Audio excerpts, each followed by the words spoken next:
कराड येथे सह्याद्री व्याघ्र राखीव क्षेत्र व लास्ट वाइल्डरनेस फाउंडेशन यांच्यात सामंजस्य करार करण्यात आला. या कराराचा उद्देश सह्याद्री परिसरात समुदाय आधारित संवर्धन व मानव वन्यजीव सहअस्तित्व अधिक बळकट करणे हा आहे. उत्तर पश्चिम घाटात स्थित असलेले सह्याद्री व्याघ्र राखीव क्षेत्र हे जागतिक स्तरावर मान्यता प्राप्त आहे. येथे विविध जैवविविधता असून त्यामध्ये चांदोली राष्ट्रीय उद्यान तसेच कोयना राधानगरी वन्यजीव अभयारण्य यांचा समावेश होतो. या परिसरात वाघ, बिबट्या, अस्वल, सांबर, रानकुत्रा तसेच विविध दुर्मिळ व स्थानिक प्रजाती आढळतात. या करारांतर्गत संवर्धनाविषयी जनजागृती, मानव वन्यजीव संघर्ष निवारण, स्थानिक पातळीवर संरक्षणासाठी सहकार्य यावर भर देण्यात येणार आहे. लास्ट वाइल्डरनेस फाउंडेशन ही कंपनी 2013 अंतर्गत नोंदणीकृत स्वयंसेवी संस्था असून सदर संस्थेने यापूर्वी पेंच व कान्हा टायगर रिझर्व यासारख्या राखीव क्षेत्रामध्ये संवर्धन, जनजागृती, इको डेव्हलपमेंट उपक्रम राबवले आहेत.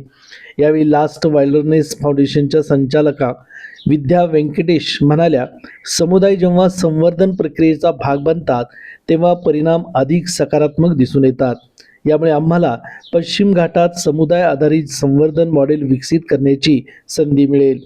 या सामंजस्य करारावेळी भारतीय वनसेवा क्षेत्र संचालक तुषार चव्हाण, उपसंचालक किरण जगताप, स्नेहलता पाटील, मानद वन्यजीव रक्षक रोहन भाटे, वनक्षेत्रपाल संग्राम गोडसे, केदार भिडे उपस्थित होते. यावेळी या संदर्भात प्रतिक्रिया देताना भारतीय वनसेवा क्षेत्र संचालक तुषार चव्हाण म्हणाले, सह्याद्री व्याघ्र प्रकल्प व द लास्ट विल्डरनेस फाउंडेशन यांच्यामध्ये आज एक सामंजस्य करार झाला.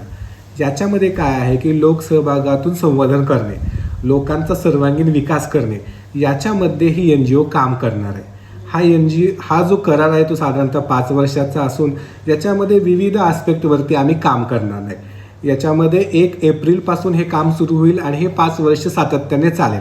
ज्याच्यामध्ये ह्युमन वाईल्ड लाईफ कॉन्फ्लिक्ट असेल, सोशल अपलिफ्टमेंट असेल, रोजगाराच्या संधी उपलब्ध करून देणे आहे, अशा विविध कामं ह्या MOU मार्फत करण्यात येणार आहेत. रन फास्ट न्यूज चॅनलसाठी प्राध्यापक दादाराम साळुंके, कराड.